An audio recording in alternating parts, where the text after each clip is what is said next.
1957, at the time of Ghana's independence, there was no grid to speak of. Rather, a few diesel generators placed strategically in Accra, Kumasi, Cape Coast, and a few other towns that included Swedru, Oda, and Bolgatanga. Diesel stations were set up by the electricity department in Tema. Maybe Chief knows about them. In Tema and Ho in 56 and 57. And in 1961, the Tema 2-megawatt diesel station was expanded to reach 35 megawatts, which at the time made it arguably the single largest diesel plant in all of Sub-Sahara. Today, Ghana has an installed capacity of 4,400 megawatts. That's a compounded average growth rate of 9% per annum over the last 60 years. Not bad, some would say. Its transmission network allows up to 80% of the population access to grid electricity. ECG, the Electricity Company of Ghana, thank you, and NEDCO, the Northern Electricity Distribution Company, the two companies charged with distributing electricity to retail customers, such as you and I, serve over 3 million customers and many more million households between them. Electricity consumption per person per annum in Ghana is over 500 kilowatt hours. These basic facts about Ghana's electricity sector make it the energy giant of West Africa. Hard to believe. And the second most advanced electricity sector in all of Sub-Sahara, second only to South Africa. Bigger than Nigeria, which has never generated more than 5,000 megawatts for a population of 180 million people, and whose electricity consumption per person is about 150 kilowatts, which is a third of what Ghana consumes from the grid.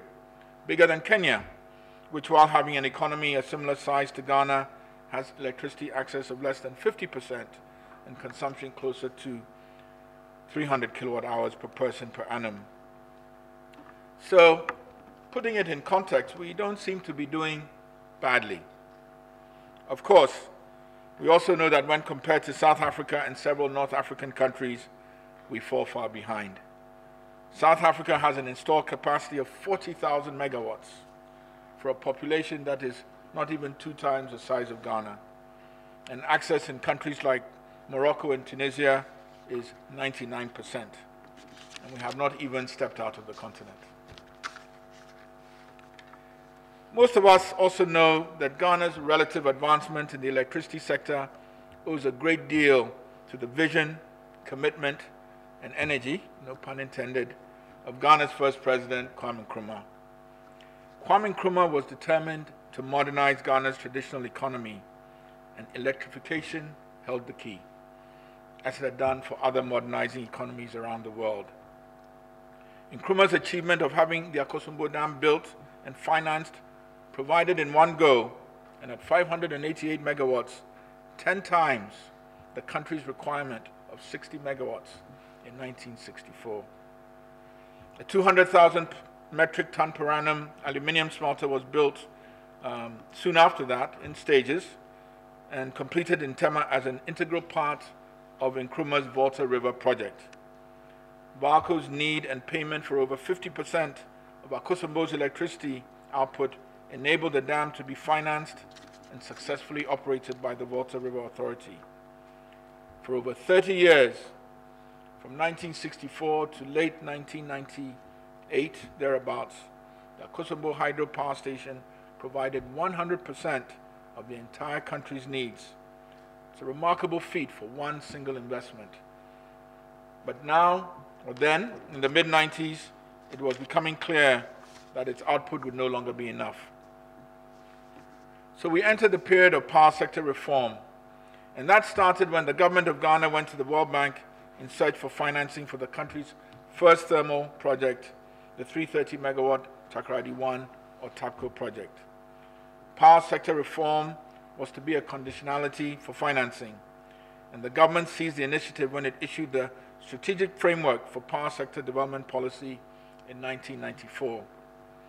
A Power Sector Reform Committee was subsequently established to coordinate the design and implementation of reforms. The PCRC, as it was called, recommended a 4-point action plan to the government of the day.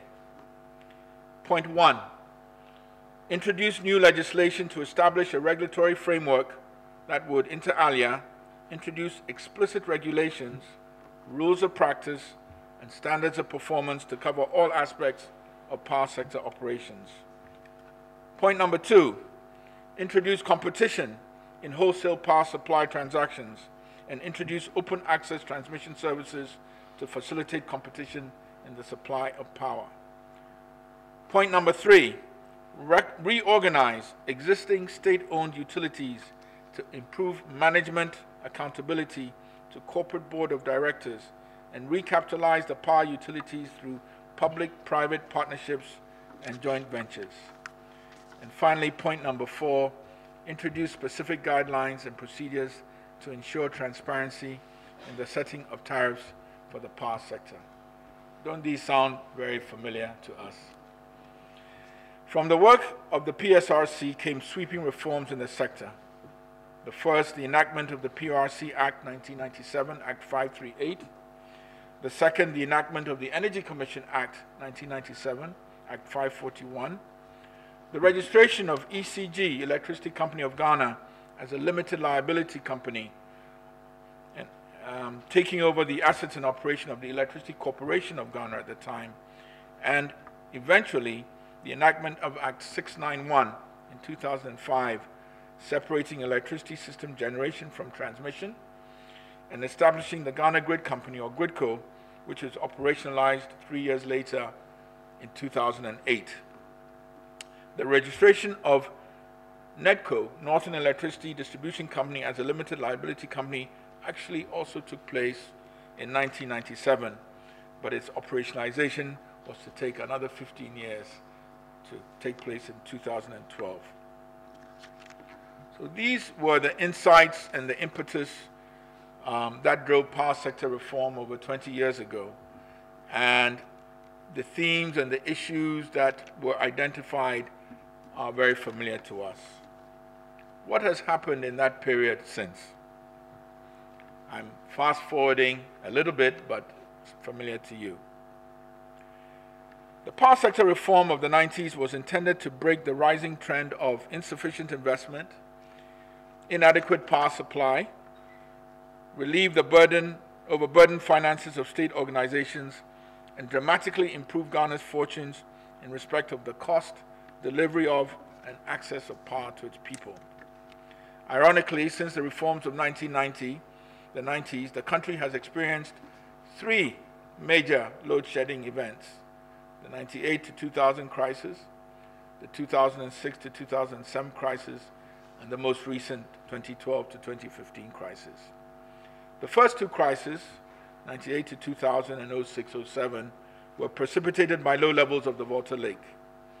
In 98, the country was forced to shed up to 300 megawatts of power in a system that was using about 1,100 megawatts, about 30%. VRA smelter curtailed operations by 70%, from 4.5 pot lines to 1.5, and the country endured load shedding of up to 100 megawatts. Seems a lot at the time, about 12.5% of the country's needs. In 2006-2007, the country was forced to shed between 400 to 600 megawatts of power in a system that was using 1,500 megawatts annually, VRA included, also about 30%. This time, the VRA smelter initially curtailed operations by 15%, approximately, from 4 pot lines to 3, and then shut down altogether. And the rest of the country endured load shedding of up to 300 megawatts, or about 20 to 25% of its needs.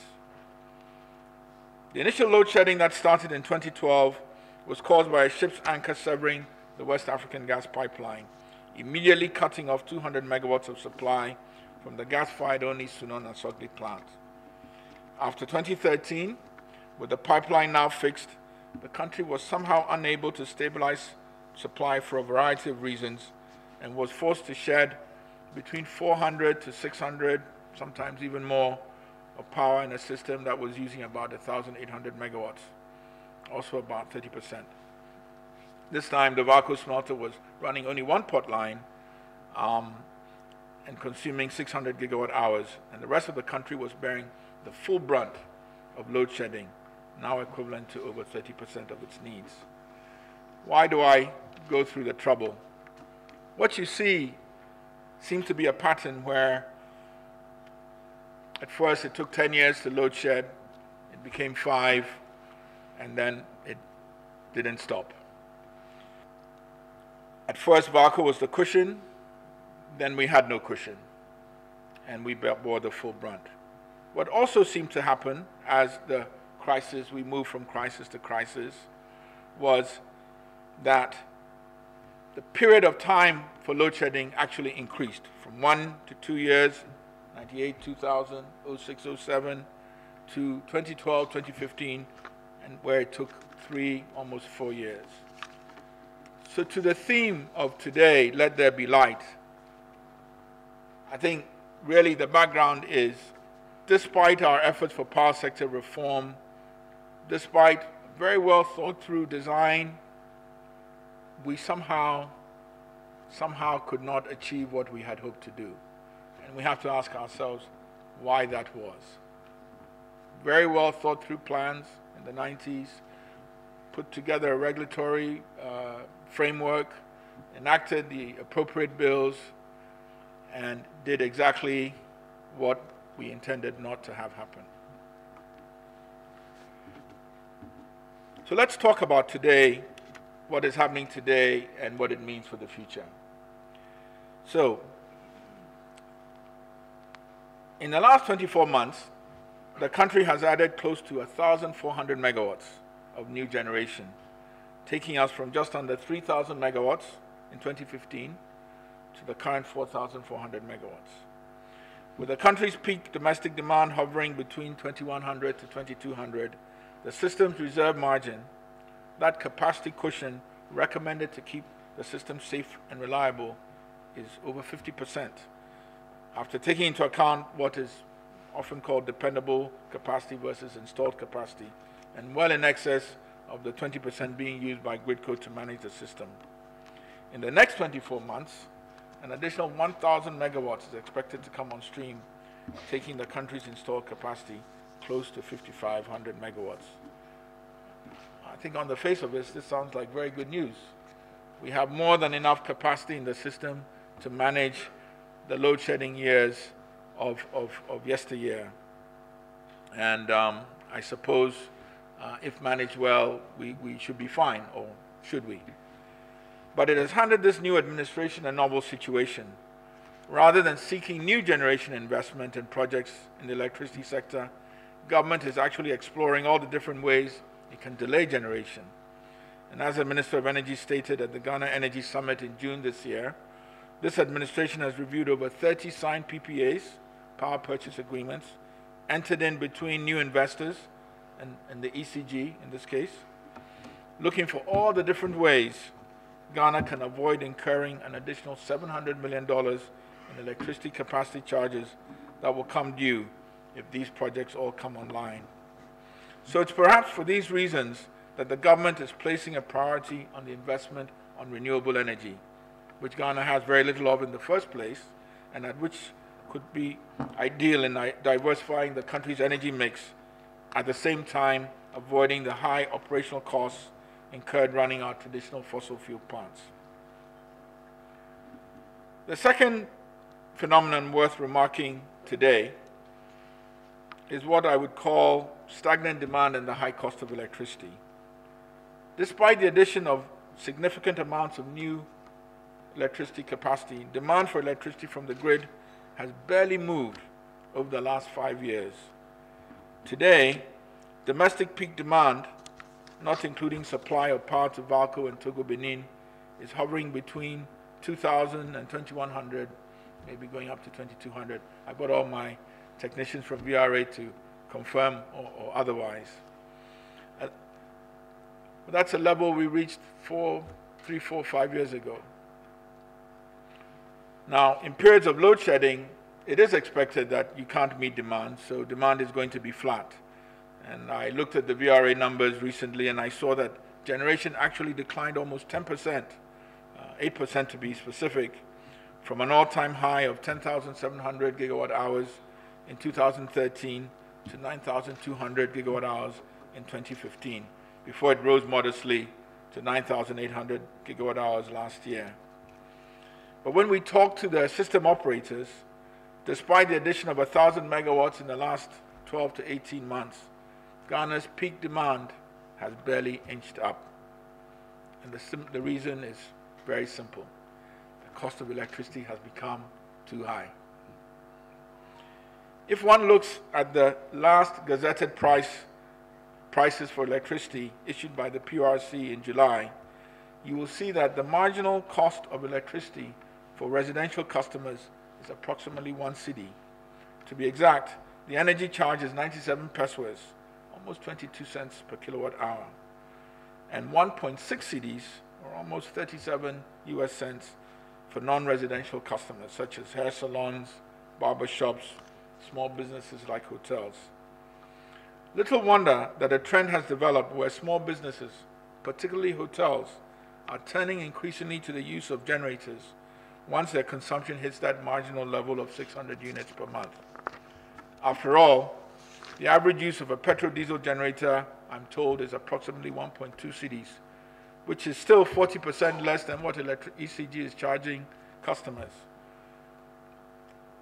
Almost 10 cents a unit, that is a lot. And if you talk to Kweku and ECG, they will confirm that trend, that small businesses are moving away en masse from taking electricity from ECG.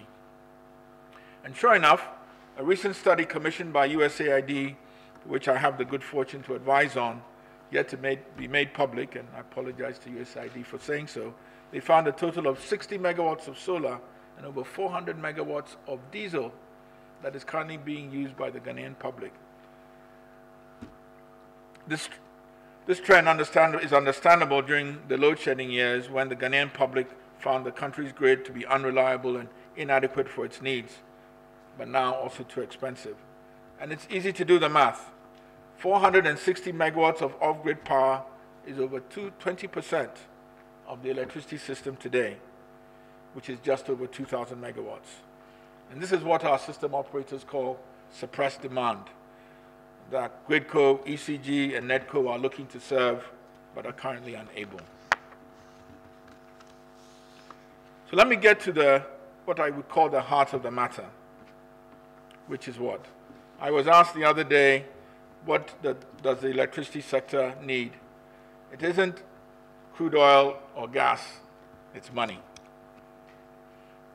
A successfully operating electricity sector runs on cedis and dollars, not gas and crude oil. Of course, the ultimate irony is that despite the high retail electricity prices to end users like you and me, because there are many tariffs that are not cost reflective, the irony is that the sector is in dire financial straits. I'm reminded, Madam Chair, of that old Bob Marley song, "In the abundance of water, the fools are thirsty." How can it be that our retail prices are so high, but the institutions themselves are so broke? Energy sector indebtedness, as captured in the current ESLA bond offering, which some of you may be following, and which has just been issued, shows over 12 billion cedis, let's say $3 billion US dollars, of payables owed to the state enterprises, VRA, ECG, Gridco, and TOR. And they in turn are owed over 10 billion cedis, let's say $2.5 million in receivables. And the short-term debt of these state institutions exceeds 15 billion cedis. It's in the prospectus, it's a public document, $3 billion for state institutions. As I speak, VRA, the company whose board I chair, owes its crude oil suppliers $170 million. Again, happy to be corrected. Its suppliers of natural gas from Nigeria, NGAS and WAPCO, $180 million. Its suppliers of gas from Ghana, the Ghana Gas Company, over $600 million. Worse, most of these amounts are short-term loans, or they started out as short-term loans, 90 to 120 day in tenor, that have been left unpaid, rolled over and over and over again and have effectively become medium to long-term debts.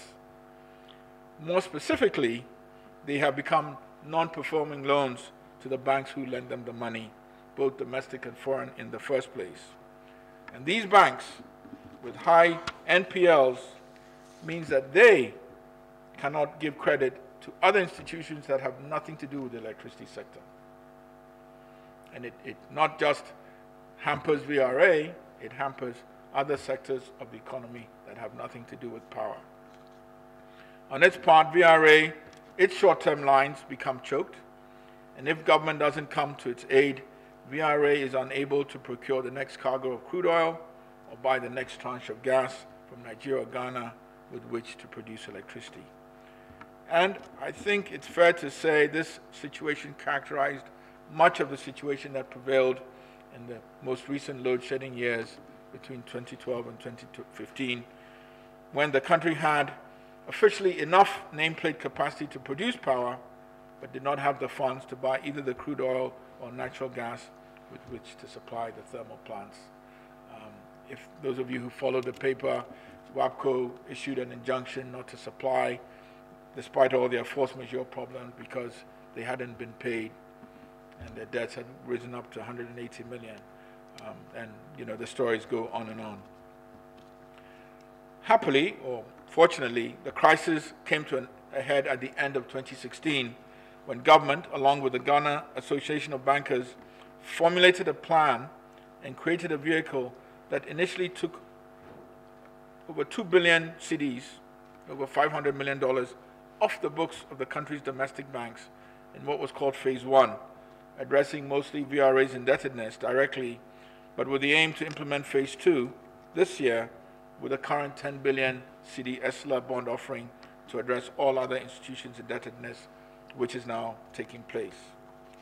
So the good news is that we are actually addressing the issues that have built up over the years. But how did the sector get here in the first place? Why did it take us so long to effect these necessary solutions? The reasons are many. They are complex. They probably deserve a whole different session, but I will single out a few. I will single out 5. The first one is the non-payment of bills. And sadly, successive governments have been the biggest culprits of causing the poor financial health of this country's electricity sector. And when you look at that prospectus that was issued, of the 4 billion Ghana cedis of receivables owed to ECG in 2016, easily 40% is owed by government MDAs and the Ghana Water Company that the government also owns, unpaid over a number of years, which is where this conversation about is it public debt or somebody else's debt. A second root cause, poor collections and operational inefficiencies. There are operational inefficiencies throughout the country's power value chain, no doubt. VRA's thermal plant efficiencies have historically been poor, averaging less than 65% over the years, maybe more, maybe less at different times, nowhere matching the sterling record of its hydro facilities, which are over 90%. And surprise, surprise, it's for this reason that the current government has stated its intention to seek private investors to inject capital to improve the operational performance of the VR thermal facilities. It's a matter of discussion, but there are some clear inefficiencies there. ECG has its own inefficiencies. What we call the technical and commercial losses at ECG are easily exceed 20%. I think the PORC limit is 21. ECG records somewhere between 24 and 25. But when you combine the collection inefficiencies, the total, which is called the total technical, commercial, and collection losses, are close to 40%. International benchmark losses, whether that's in the OECD, countries like India, South America, are closer to 5 and 10 for those two numbers. What does that mean? There is no way ECG can successfully sustain a healthy electricity sector going forward with that level of operational losses, where 40% of what it produces vanishes into thin air. ECG's inefficiencies will not allow the company to successfully pay all the obligations that come due not just from VRA, but from all the new and upcoming IPPs coming into operation and in the pipeline. And already we know, and I'm sure VRA will attest, ECG's ability to pay VRA and the other IPPs is already severely limited, which is why there's talk of a cash waterfall, which hopefully should address some of those issues, but may not be able to address all of them. And while the raising of proceeds through the ESLA bond will clear ECG's legacy obligations, if a way is not found to turn ECG's operations around, we'll be right back where we started today, 3 or 4 years from now. It's good to clear those debts, we must do that, but if we leave those inefficiencies unaddressed, we'll be right back where we started. And again, it's for this reason that current and previous government administrations entered discussions with the US government to seek a concessionaire as part of the Millennium Compact to better manage those assets better than what we are currently doing. Again, controversy around terms and conditions of that, but the principle is we've got to do a better job. A third root cause is what I would call the non-cost reflective tariffs. We talked about the high retail end user prices to people like you and I, but paradoxically, there are tariffs within the chain that are not cost reflective. And again, VRA is a case in point. Today, I believe VRA's bulk generation tariff, the tariff it gets for producing electricity, is 21 pesos. However, its average cost of producing power is about 30 pesos. So, VRA loses 9 to 10 pesos for every unit of electricity it supplies, ECG. In 2016, for instance, and assuming similar numbers, VRA supplied ECG 5,746 gigawatt hours of electricity. Well, that means it lost 574 million cedis for selling that electricity to ECG, plus or minus. There's no way VRA can reasonably survive as a healthy and well-run organization incurring those kinds of losses. And these are things we must address. The fourth issue I will talk about is the high price of natural gas. Price of natural gas in Ghana hovers between $8 to $9 a million BTU. Currently, the West African gas pipeline supplies gas to VRA at just above $8. The Ghana gas price, which other gas producers like E&I fall under, is closer to $9 a million BTU. In the meanwhile, the Henry Hub price for natural gas in the US, which is one of the key gas terminals in the world, is trading at $3 a million BTU and has not been higher than $5 a million BTU for the last 5 years. We are being asked to pay double that. It's been encouraging to hear the new minister state that they aim to bring down the price of natural gas from our key suppliers, because such price reductions will make the cost of electricity much more affordable, but also pave the way for more cost-reflective tariffs for the utilities. The final root cause I will talk about is governance and weak institutional barriers. It's sad to say, but many of us can attest to it, that part of the poor management of our state institutions has to be laid at the door of our own political leaders. We know this, we don't like to talk about it. Successive administrations give orders to the managers of our state institutions, who can only say yes, to take actions that may fit a 4-year political cycle, but are inappropriate for the kind of long-term, capital-intensive business that the electricity sector is in. And if we're to succeed as a country, we must find a way to put that to a stop. It's this kind of interference that gives rise to many projects I can talk about. But the most recent, which has been in the news, most of you have read and followed, is a project like the Ameri project, brought on stream in 2016. It would not have passed any least cost generation development plan by any system operator, but we had it built. While such projects appear to be meeting some short-term emergencies, their long-term costs to the Ghanaian public far outweigh any of their perceived benefits. So what to do in a future where we have overcapacity, expensive retail electricity, and an overburdened financial sector? I think it's fair to say that the environment has really improved over the last couple of years. It's a mixed bag, but between the 10 billion SLOB bond offering that came out just this past week, more than adequate electricity in the system, institutional efforts to improve the financial and operating performance of the key utilities, the VRA and ECG, we should have grounds to be cautiously optimistic about a healthier electricity environment in the coming years. And government, in its recent pronouncements and actions, seems fully aware of what needs to be done and appears to be acting expeditiously to achieve those important objectives. But I can't help casting my mind back to the reforms of the 90s and the well thought through and articulated plans our policymakers put together. Somehow we could not achieve the objectives we set out. What that says to me is that not knowing what to do has never been our problem. We always know what to do. Very bright. Rather, it's the political will to put together institutional mechanisms to get things done.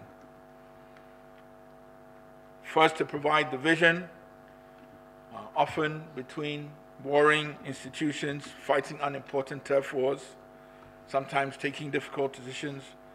And last but not the least, and I skipped a lot, seeking out the human talent and building the right organizational teams to get the job done. It's a big task. We wish our leaders well.